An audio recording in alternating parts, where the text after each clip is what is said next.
noches, Eugenio, Heredaña, Bene, Yolanda y Elisa, ya la saludé. Y Romeo, buenas noches, yo sé que anda por ahí, ya nos mandó el saludo por el comentario. AJ también se está conectando. Entonces, vamos a comenzar con oración y luego tenemos la grabación de AJ y Sandra cantando, que vamos a entrar a adorar de esa manera. Pero antes que entremos, yo quiero que tomemos un momento para orar, pero lo que quisiera pedirles es que nosotros tomamos primero, antes de orar, un momento simplemente de respiro, de silencio, que nosotros podemos simplemente respirar y pensar. Porque muchas veces, a pesar de estar encerrado en nuestras casas, nuestra vida se ha vuelto muy ocupado, muy corrida. Y yo creo que muy pocas veces tenemos la oportunidad de verdaderamente estar tranquilos y quietos. Entonces, tomemos unos 20, 30 segundos a estar en silencio, a respirar, escuchar a Dios. Voy a orar y luego entremos a adorar.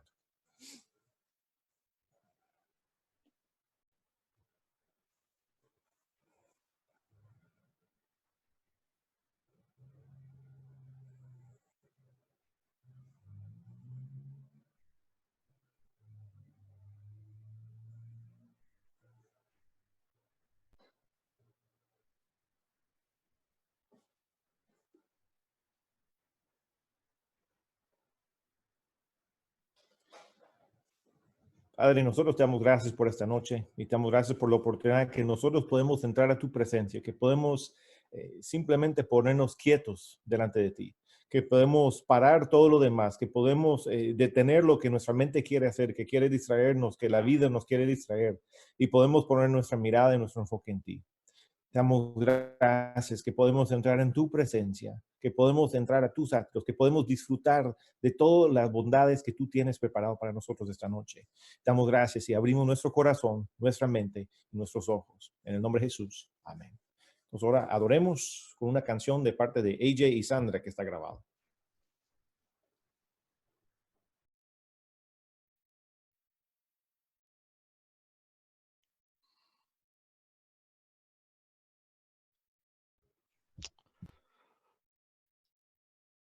Momento.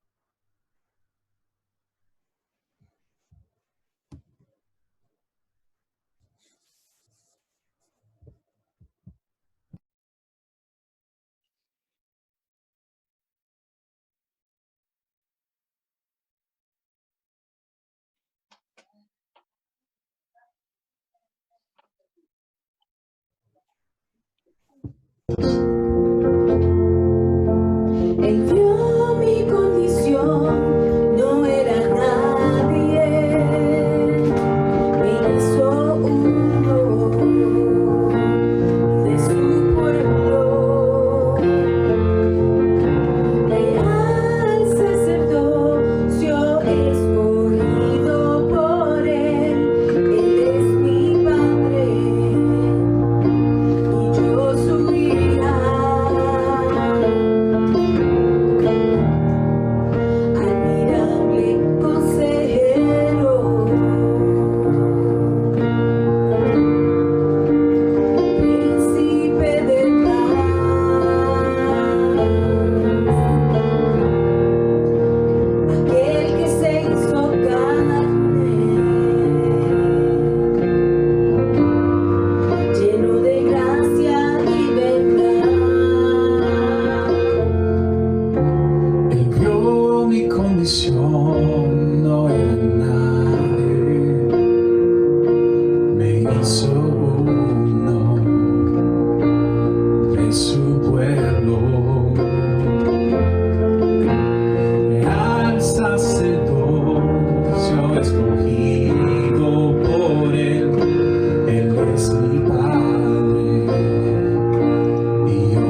hizo carne, lleno de gracia y verdad. La deidad se encarnó, tomó forma de un hombre por amor,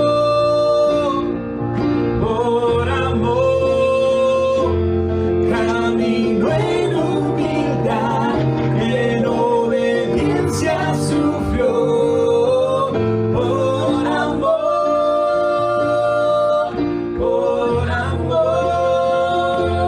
la deidad se encarnó, tomó forma de un hombre por amor,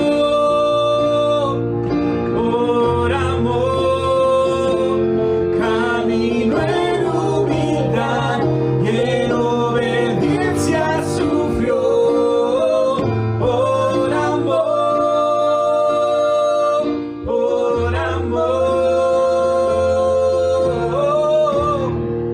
admirable consejero, príncipe de paz,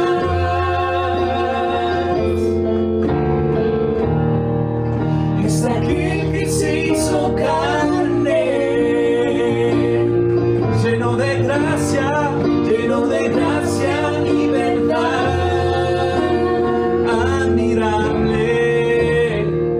Admirable consejero,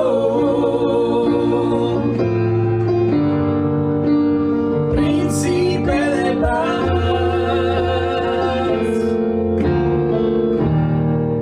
es aquel que se hizo carne, lleno de gracia y verdad.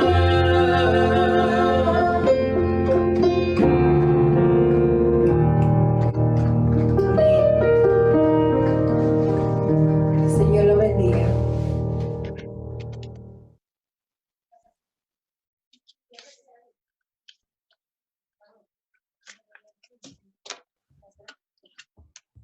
Amén. Yo creo que es una muy buena canción que la verdad nos lleva a recordar que Él es admirable, que muchas veces nosotros buscamos consejos en muchas diferentes personas, pero el único que nos puede dar consejos verdaderos para nuestra vida es el Señor, es por medio de la palabra de Dios. Y yo creo que eso es lo importante de hacer todas nuestras reuniones, que muchas veces yo sé que el contacto físico, yo sé que la manera o el ámbito social es muy importante para nosotros, pero también lo es el poder estudiar la palabra de Dios, también lo es poder aprender para poder cambiar nuestras vidas.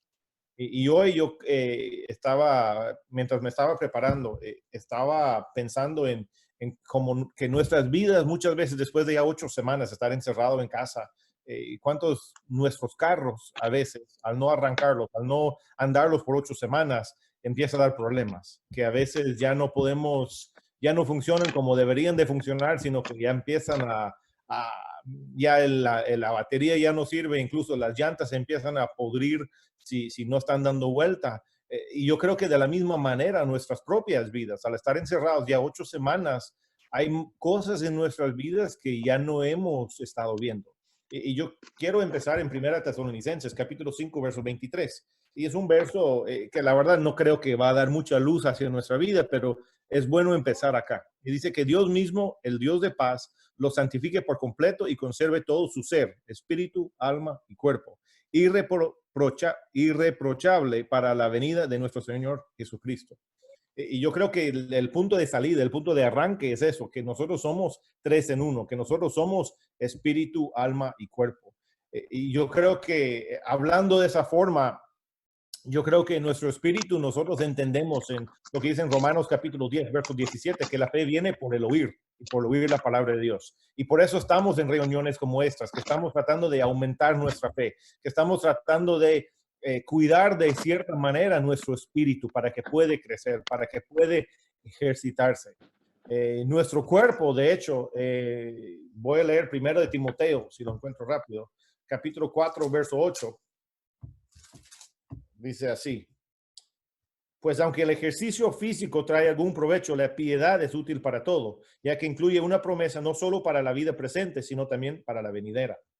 Y yo creo que, y hablando del espíritu, entendemos que en nuestro espíritu tenemos que buscar de la palabra de Dios. Hablando de nuestro cuerpo, entendemos que el ejercicio es un poco provechoso para nuestro cuerpo. O sea, nosotros podemos tener beneficio cuando hacemos ejercicio, pero es poco provechoso porque incluso dice que debemos de buscar la piedad. ¿Y qué es la piedad? Es el sentir compasión o misericordia hacia los demás o hacia otras personas. Incluso se puede decir que la piedad es una devoción religiosa. Y yo creo que el mismo autor está diciendo que el ejercicio corporal es bueno, pero necesitamos más misericordia, necesitamos más piedad, necesitamos más compasión hacia los demás. Incluso en 2 de Pedro, capítulo 1, versos 5 al 8, nos muestra un proceso donde vamos de fe a la virtud, de la virtud al entendimiento, de entendimiento al dominio propio a la constancia o la perseverancia, de ahí a la devoción de Dios, o en otras palabras, la piedad, de ahí al afecto fraternal y al amor.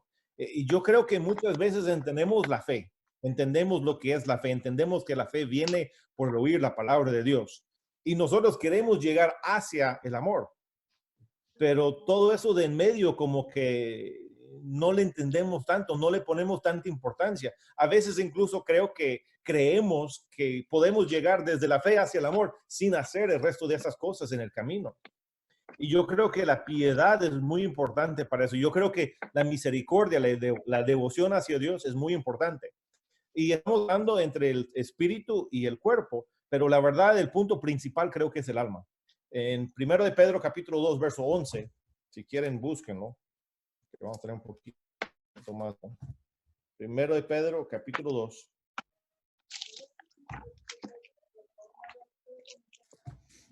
Y el verso 11.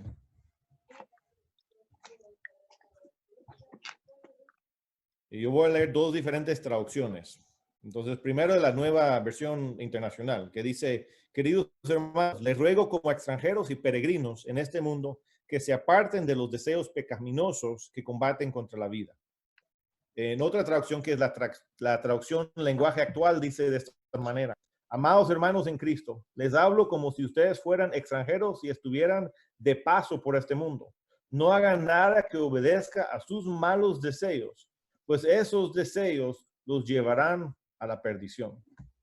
Y yo creo que ahí es donde a veces nosotros no entendemos cuáles son esos deseos. A veces no entendemos la lucha real que existe en esos deseos. Yo creo que a veces creemos que simplemente al leer la palabra de Dios, al leer la Biblia, todos esos deseos se van a desaparecer porque no le estamos poniendo importancia. Como dijo un amigo mío hace muchos años, hablando de nuestro pastor, decía: al trabajar con el pastor son días muy, muy largas y noches muy, muy cortas. Y de esa manera no hay mucho tiempo para pecar. Pero yo creo que no es la verdad. No importa qué tan largo sea el día, qué tan corta sea la noche, los deseos carnales que nosotros tenemos siempre van a existir. Y yo creo que el alma es el campo de batalla. Siempre he dicho que si nosotros somos tres en uno y nuestro espíritu ha nacido de nuevo y es bueno, y nuestro cuerpo siempre es malo, porque así dice la palabra de Dios que siempre lo será, entonces el único otro componente es el alma. Y el alma, lo que constituye, lo que involucra el alma es nuestra mente, nuestra voluntad y nuestras emociones. Y yo creo que ese es el campo de batalla más grande para nosotros. Y como les decía, después de 8 semanas de estar en casa, a veces nuestras emociones y andan de la misma manera que se manejaban hace 8 semanas. Muchas personas oraban para pasar más tiempo en la casa, y ahora que están en la casa, oren que sus esposos pueden regresar al trabajo. Yo sé que se están riendo, aunque están en silencio, pero yo sé que se están riendo. Porque muchas veces nosotros oramos por algo porque creemos que va a ser excelente. Pero cuando llega la realidad, nosotros nos damos cuenta que es excelente si es que nosotros estuviéramos preparados. Pero nosotros no nos preparamos de la manera correcta. Nosotros no estábamos preparados emocionalmente para estar encerrados 8 semanas. Y yo creo que esa es la traba. Yo quiero empezar con nosotros como grupo, como iglesia, es que nosotros no hubiéramos tenido que esperar hasta ahora para prepararnos para este acontecimiento. Deberíamos de estar listos desde antes. pero ya que muchos no estábamos listos, entonces no hay que hacerlo. Entonces, hablando de nuestra alma, nuestra mente, nuestra voluntad, nuestros pensamientos y emociones, es casi regresando entre la fe y el amor en 2 de Pedro, que alguna de las frases era dominio propio. El dominio propio tiene que ver con mi mente. El dominio propio tiene que ver con la manera en que yo pienso, la manera que yo tomo mis decisiones. El dominio propio es el hecho de que yo puedo decidir lo que es correcto y lo que yo debería de hacer. Yo sé que somos tres en uno y yo sé que entendemos bien la parte espiritual y la parte física, pero yo creo que la parte emocional o el del alma es lo que no entendemos. Y yo creo que incluso podemos dividir el alma, si quieren ponerlo de esta manera, pudieran dividir nuestro círculo. En lugar de tener 3 en el círculo, son 5. Es espíritu, el físico, lo social, lo emocional y el intelecto. Y yo creo que la mayoría de los seres humanos nos enfocamos nada más en el intelecto y el físico. O sea fuerte y guapo y hermoso, o que sea muy inteligente. Uno de esos dos. Y si es que es cristiano, que se invierta en lo espíritu para que sea espiritual, que sea religioso, que sea respetuoso de esa manera. Pero en el ámbito social y emocional, nosotros somos pésimos. Nosotros no pensamos en eso y nosotros muchas veces eso es lo que dejamos de último. Incluso muchos de nosotros esperamos que la escuela enseñe lo social y emocional hacia nuestros hijos. Y nosotros no entendemos por qué nuestros hijos se comportan de tal manera. Ahora que todos han sido no solo padres de familia, sino que ahora maestros también, ustedes entienden que a veces los problemas emocionales de sus hijos son sus propios problemas suyos, no son de la escuela, no son de los compañeros de clase, no son de los maestros, sino que son de ellos mismos. Y muchos de los problemas que tratamos de alguna manera excusar y decir que, bueno, es que eso no es, el problema no es mi hijo, sino que el problema es todo lo demás.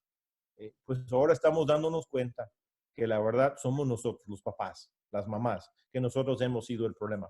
Entonces yo creo que del ámbito emocional y el ámbito social es donde nosotros debemos de luchar y trabajar. Yo creo que ahí es donde nosotros tenemos que poner nuestras manos en estas fechas, en estos días, y poder trabajar verdaderamente en arreglar eso. Y yo creo que en el fondo de la humanidad, la base, el principio de la humanidad, encontramos esto. En Génesis capítulo 3 es la historia de Adán y Eva. Adán y Eva, yo sé que estaban viviendo en el huerto, todo estaba contento, todo iba de maravilla, pero de repente entró alguien más en la historia. Y a través de esa otra parte de la historia entró la mentira, entró el engaño, porque de alguna manera quedaron engañados a sí mismos. Yo no sé si Adán exageró a lo que Dios le había dicho, no sé si Eva exageró lo que Adán había dicho, no sé, la verdad no sé cómo fue, pero en algún momento hubo ese engaño entre ellos. Hubo vergüenza, porque cuando Dios regresa a caminar en el huerto y empieza a clamar por Adán y Eva, lo único que encuentra son los dos escondidos. ¿Y por qué se escondieron? Porque tenían vergüenza. Y yo creo que también es cuando encontramos la primera relación de alguna manera rota, la primera relación entre parejas que no estaba saliendo como debería haber salido. Y yo creo que muchos de nosotros nos encontramos o podemos identificarnos con algunas de esas características. Que nosotros podemos decir, sí, yo he sentido que me han mentido, que me han engañado, que he pasado vergüenza, que yo siento que nuestra relación no es igual como antes. Incluso podemos brincar al siguiente capítulo, el capítulo de Caín y Abel, donde un hermano mata al otro. ¿Y qué encontramos? Celos, porque este tenía lo que yo no tenía, aunque ese es su trabajo, pero no era el mío. ¿Y cuántos de nosotros nos ponemos celosos por los trabajos que alguien más tiene, o por el carro que alguien más tiene, o por la casa, o por el nombre, o por el pelo, o por falta de pelo? No sé, porque ahorita a veces yo digo, estoy medio celoso de los que no tienen mucho, porque ya no hay dónde cortar el pelo. Pero nosotros a veces, nosotros nos ponemos celosos con todos y siempre estamos viendo con envidia hacia los demás, y lo encontramos desde el capítulo 4. Traición. Es la primera vez que encontramos esa traición directa entre hermanos. Y aparte, por supuesto, la mentira. Cuando Dios le pregunta ¿dónde está su hermano? ¿Quién sabe? Y yo creo que de esta manera lo socioemocional empieza a afectar nuestras decisiones. la manera en que nosotros hemos sido rotos en nuestra manera de madurar socialmente y emocionalmente, empieza a afectar nuestro espíritu y empieza a afectar nuestro cuerpo, empieza a afectar nuestro intelecto y nuestras decisiones. Y yo creo que nosotros como cristianos lo que tenemos que invertir es también en eso, no solo en la Biblia, sino que también en nuestras emociones y el ámbito social que nosotros tenemos, cómo tratar a los demás. Porque yo creo que muchas veces nosotros vemos a los demás y nosotros juzgamos por qué están actuando de cierta forma. Y yo creo que el reto para cada uno de nosotros este día es si nosotros podemos de verdad ponernos en los zapatos del otro. Yo recuerdo hace meses, ustedes me vieron con un montón de zapatos en la plataforma, pero yo de verdad les reto a tomar un momento y empezar a pensar por qué esa persona piensa de esa manera. ¿Por qué esa persona habla de esa manera? ¿Por qué esa persona, cuando yo dije tal palabra, empezaron a llorar inmediatamente? A través de estas 8 semanas hemos escuchado historias de personas infectadas con el virus. Hemos escuchado incluso personas que han fallecido por el virus. Pero también hemos encontrado historias donde personas se han sanado. Hemos visto personas que han sido operados, otras personas que ya se van sanando de operaciones. Hemos visto personas que han perdido su trabajo, personas que han perdido horas de trabajo. Pero del otro lado hemos encontrado personas que dicen, de lo poco que yo tengo, yo quiero dar.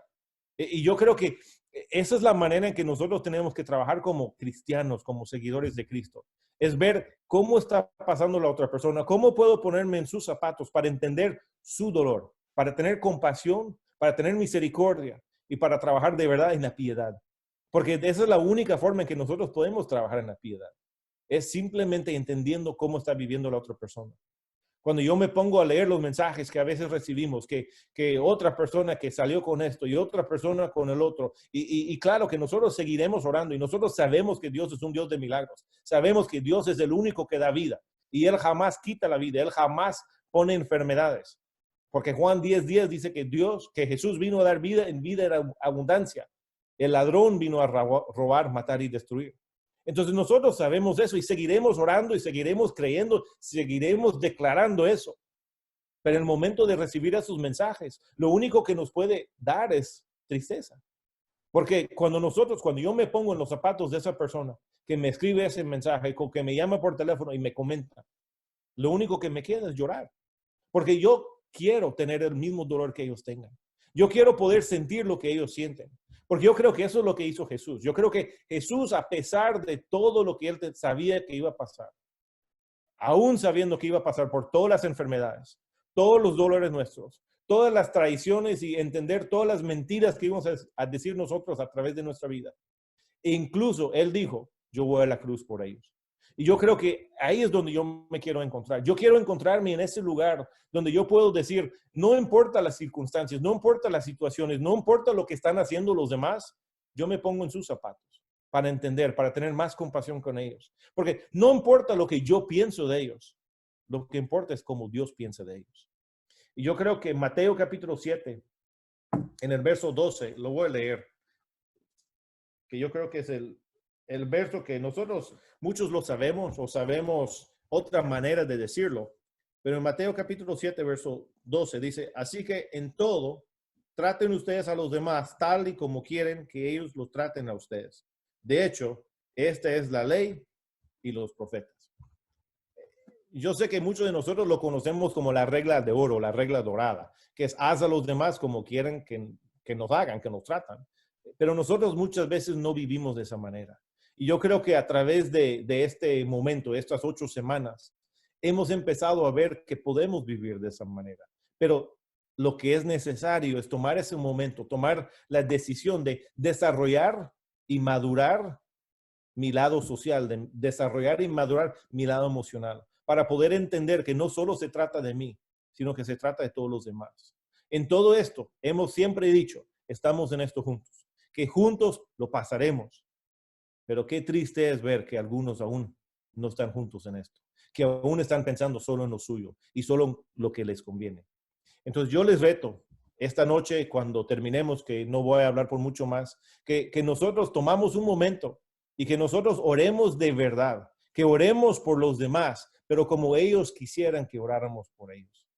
Muchas veces yo sé que es difícil orar por los demás porque la verdad nosotros no sabemos y a veces oramos con esa frase, bueno, oremos y pedimos la voluntad de Dios.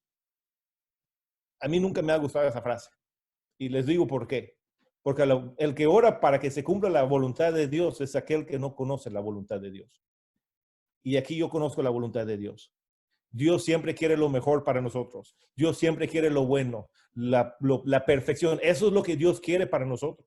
No hay más de qué hablar, no hay más de qué dudar. Cada vez que hay un enfermo, yo voy a orar por sanidad. Cada vez que hay alguien que pierde un trabajo, voy a orar para que llegue otro trabajo, un mejor trabajo. ¿Por qué? Porque esa es la voluntad de Dios. Entonces nosotros, yo les pido, yo les reto, que después de que nos despidamos esta noche, que ustedes se ponen a orar con su familia. Ore por su familia, ore por sus seres queridos a través de todo este mundo. Yo sé que tenemos familiares a través de todo el mundo y todo Estados Unidos. Oren por ellos, oren por todas las personas que ustedes conocen, pero oren como de verdad Dios quiere que oren por ellos. Entonces, antes de terminar, yo quiero orar por ustedes y por los que están escuchando o viendo por medio de Facebook. Padre, nosotros te damos gracias por esta noche y te damos gracias que nosotros podemos pedir ese momento de poder madurar nuestras emociones, que nosotros podemos tomar la decisión de que nuestro alma siempre se basa en lo que dice tu palabra, en lo que tu espíritu quiere para nuestras vidas. Padre, yo pido que nosotros podemos desarrollar la habilidad de tener más piedad, que podemos tener más dominio propio, que podemos abrir nuestros ojos para poder entender y tener compasión hacia los demás. Padre, yo pido que toques nuestros corazones como nunca antes, que nosotros podemos sentir verdaderamente, literalmente, el dolor que los otros están sufriendo, que nosotros podemos ponernos en sus zapatos, que yo puedo identificarme con ellos para que yo pueda orar mejor por ellos, para que yo pueda pararme a la par de ellos, hincarme a la par de ellos y orar y declarar y creer sin parar que tu voluntad se cumpla y que sabemos que tu voluntad es perfecta, que tu voluntad es sanidad, que tu voluntad es provisión, que tu voluntad es felicidad, unidad, amor. Padre, nosotros te amamos. Y Padre, yo declaro que cada persona que esté acá con nosotros esta noche o que los que están viendo luego en Facebook en algún momento, que ellos pueden sentir tu presencia, que ellos pueden sentir ese abrazo tuyo como nunca antes y que ellos pueden saber que tú los amas como nada más en este mundo, que tanto que tú diste tu único hijo por ellos. Padre, yo pido que tú nos ayudes a que nosotros podamos ser esa luz, que nosotros podemos dar tus palabras siempre para poder bendecir a los demás. En el nombre de Jesús. Amén. Pues antes que nos vayamos, por supuesto que les voy a dar la oportunidad de poder saludar porque no sería una reunión social si no estamos saludándonos. Entonces, ya pueden quitar sus silenciadores. Dios lo bendiga. Bendiciones, Argenis. Bendiciones para todos. Hola, Eugenio. Bendiciones, hermanos. Hermano Rafael. Pues bendiciones, buenas noches. Ahí está Gabriel y Buenas noches, Ertilia. familia, Dios me los bendiga. Amén. Bendiciones, Ramón. Benny, bendiciones. Huevo. Bendiciones. Bendiciones. Ahí está la familia Uriel. Saludos, Juanita. Hola, Antonio, Juanita. Ahí está Juanita. Hola. No me mire. Cierre el ojo.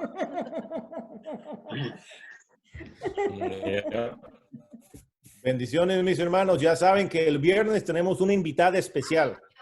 Va a ser un tiempo de devocional con nosotros. Va a compartir la palabra. Se lo recomiendo. No lo van a querer perder. ¿Oyó? ¿Oyeron? Entonces, el viernes a las 7 los esperamos. Amén. Los Amén. amamos. Dios les bendiga. Cuídense, A orar. saludos.